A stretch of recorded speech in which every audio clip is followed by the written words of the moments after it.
Información, diálogo y análisis con nuestros invitados. Amigos, son las 7 de la mañana con 43 minutos. Avanzamos con la primera emisión de MQ Noticias y a esta hora damos la bienvenida a Augusto Barrera, exalcalde de Quito, con quien vamos a dialogar acerca de este proceso de revocatoria de mandato que se ha iniciado en contra del alcalde de la capital, Pavel Muñoz. Doctor, bienvenido, buenos días. Le saluda Belkis Sánchez. Qué gusto, Belkis. Qué gusto verle ahí. Un saludo para usted y para quienes nos siguen. Muchas gracias, Augusto. Seguimos nosotros recabando diferentes criterios a propósito de este tema porque en efecto han surgido múltiples lecturas sobre este proceso de revocatoria puntual y se ha cuestionado de alguna manera las motivaciones que lo impulsan. ¿Qué opinión merece en su caso como exalcalde de la capital un proceso como este que hemos reiterado no se lo cuestiona per se porque es una figura legal, legítima, pero sí el trasfondo muchas veces de estas iniciativas?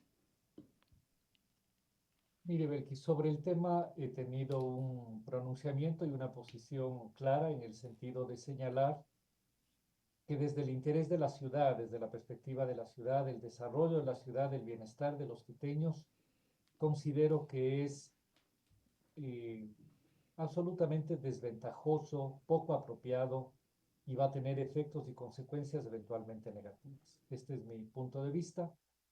Dicho esto, tal vez explicar algunos elementos que seguramente la audiencia los conoce perfectamente. La revocatoria es parte de lo que la Constitución y la Ley de Participación Ciudadana es parte de un conjunto de derechos que se conocen como de democracia directa. Es decir, las personas, los ciudadanos, más allá de elegir a un alcalde, a un concejal, a un prefecto, a un asambleísta, al propio presidente, tenemos el derecho de que si esto contradice efectivamente lo que esté en el plan, de si hay violaciones explícitas a la ley, etcétera, podemos activar un proceso de revocatoria. Entonces, es importante entender que esta es una conquista que la gente tiene para efectivamente opinar, incidir y orientar la propia gestión del mandatario que ha sido electo. Sin embargo, en este caso particular, yo sí veo con preocupación que las causales que están establecidas en la propia ley, en este caso no son muy claras. Entiendo que el grupo que en este momento está activando el proceso ha planteado como causal principal más bien una infracción de carácter electoral por la cual el alcalde ya fue sancionado. Entiendo que incluso cumplió la pena, pidió disculpas, pagó una multa, etcétera. Entonces me resulta complicado que en la fundamentación de la revocatoria no esté explícitamente desarrolladas las razones por las cuales se produce el proceso de revocatoria, es decir, qué elementos del plan están siendo incumplidos, uno, dos, qué elementos de participación ciudadana no están siendo cumplidos y finalmente, de una manera más amplia, qué aspectos de la ley se están violando. Pero ahí, doctor, entonces vemos que hay un problema de origen desde el hecho mismo que Efectivamente. se dio paso a este proceso de revocatoria. Efectivamente, porque la naturaleza del derecho, digamos, no solamente es culminar la revocatoria, sino permitir que éste sea un derecho que puede tener un efecto correctivo sobre la administración. Voy a poner un ejemplo. Si una alcaldía, una prefectura, lo que pone en su plan de trabajo es que va a desarrollar un sistema de recolección A, B, C o D de residuos o va a desarrollar este tipo de programas de vivienda y no lo hace, la revocatoria lo que permite es, evidentemente, al final decir, bueno, usted no hizo y por lo tanto tiene que irse, o generar una posibilidad correctiva o incluso de debate para permitir que efectivamente eso pueda enmendarse. Pero en este caso yo veo un poco complejo porque no existe, digamos, una fundamentación con contenidos. No sé si está claro. Es decir, a una infracción electoral pasada yo no puedo rebatir, eso estuvo en el pasado y es cosa juzgada. Entonces, veo que hay un problema, digamos, y por eso me sorprende sobremanera que las instancias electorales no hayan cumplido su obligación de precisar exactamente cuáles deben ser los contenidos de la revocatoria, porque eso sí dice la ley. Y digamos, una de las obligaciones que tiene quien activa esto es de especificar cuáles son los elementos y las causas por que esto establezca. Digo esto porque el precedente, y lo digo como exalcalde y lo digo como ciudadano, el precedente puede ser nefasto. El precedente puede generar un proceso de inestabilidad institucional prácticamente en todos los niveles de los gobiernos autónomos centralizados y creo yo que básicamente en el caso de las alcaldías. Creo que todos sabemos que a diferencia del nivel provincial e incluso del nivel parroquial, con el respeto y la consideración, el alcalde está en primera línea prácticamente de la provisión de todos los servicios. No puede pasar un día sin que haya un lío de agua, no puede pasar un día sin que se recoja bien los residuos de una ciudad, o que el sistema vial de la ciudad esté operando plenamente, o el tema del transporte público. La alcaldía como autoridad política está sometida, digamos, a la primera línea del escrutinio ciudadano. Ujú. Y en ese sentido yo veo con preocupación, y esta es mi razón fundamental. Si nos queda algunos minutos, me gustaría hacer una valoración sobre la gestión. Esto no tiene que ver sobre la valoración de la gestión, porque la revocatoria no es para decir si la gestión me parece que no está tan buena o no está tan mala.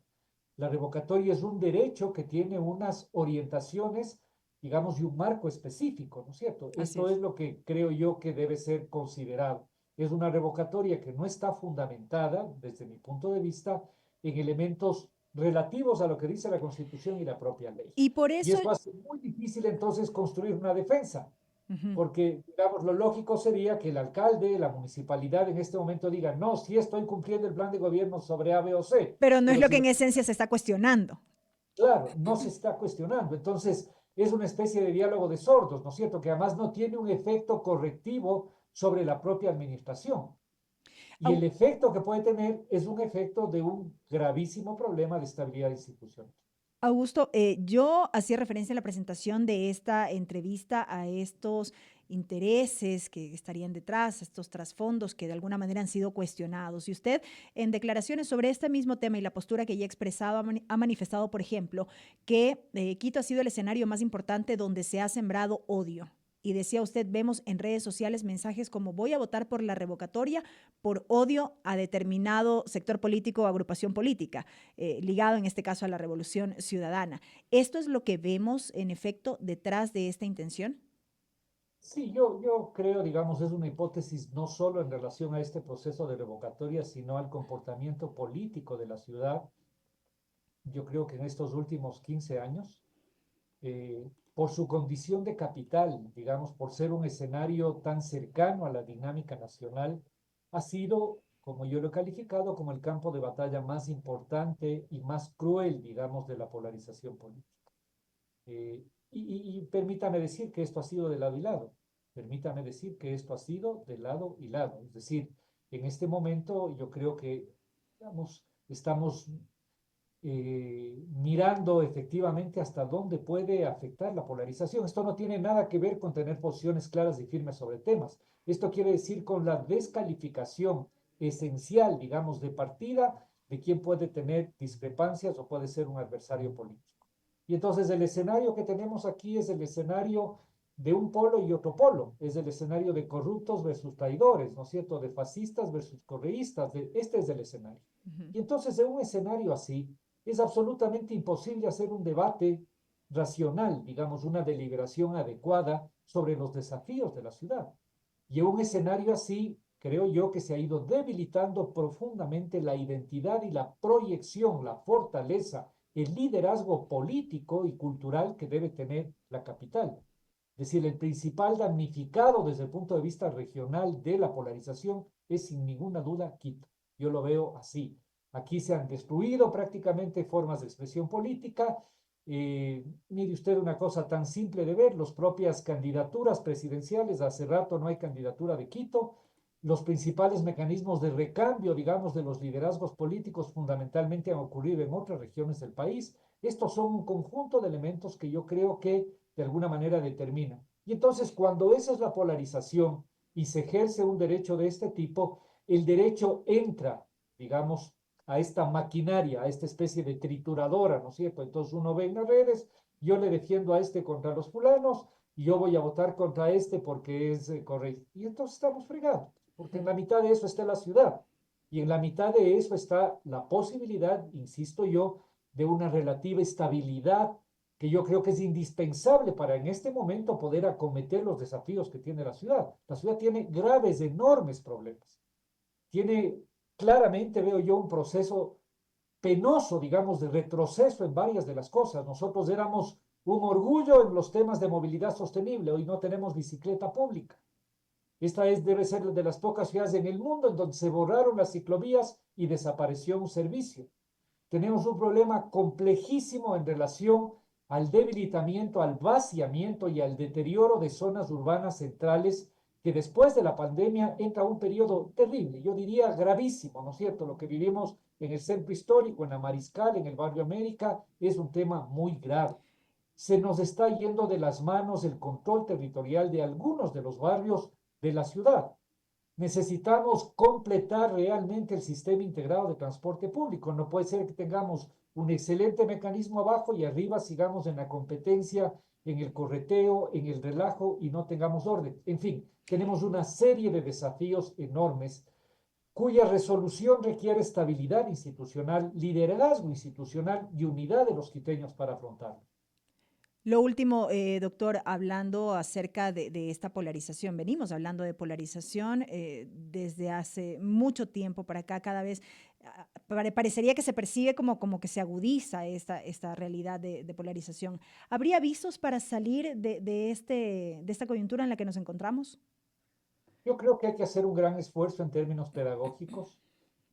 Me parece que esta coyuntura que estamos viviendo puede ser en alguna medida una oportunidad para construir una pedagogía que coloque a la ciudad en el centro. Permítame decir que yo creo que la administración heredó y a su momento debió haber hecho una evaluación más clara, ya no se hizo, lamentablemente ya no se hizo. Digamos, cuando uno asume un cargo, tiene que hacer una evaluación de lo que recibe en los primeros, no sé, 2 meses, 100 días. Decir que recibí mal después de 2 años y pico, esto, perdóneme, no le va a creer nadie, no creo que funcione. No creo que funcione esto de que es la primera vez que repavimentamos una calle, porque no es verdad, o que intervenimos un parque, porque no es verdad, digamos, sobre esto se ha hecho. Yo creo que hay que enfocarse en los desafíos actuales. Y eso requiere un alto nivel de concreción que no veo yo en esta administración. Es una administración que no tiene intervenciones emblemáticas, obras emblemáticas reales, y la obra no es la infraestructura, la obra es una intervención sobre la ciudad que activa un conjunto de elementos, el Parque Cumandá, el propio metro, la Ruta Viva, el programa de regularización de barrios. Yo no veo realmente intervenciones emblemáticas concretadas y me parece a mí que ese es un desafío. Y creo yo que otro gran desafío es tener posición. Mire, en política uno puede ganar o perder una elección. Lo que no puede perder es la orientación política, porque eso sí es una pérdida. Y entonces se requiere un liderazgo claro en temas, por ejemplo, como el reordenamiento del sistema de buses.